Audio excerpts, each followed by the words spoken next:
You answered p hat correctly. P hat is your number of successes, which is 591 divided by 981, and that gave you 0.6024.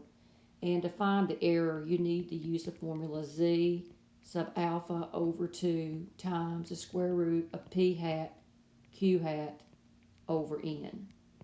So we want to be 99% confident, and that corresponds to a z sub alpha over 2 of 2.5758 times p hat, which is 0.6024, times 1 minus 0.6024, that's q hat, divided by n, which is 981.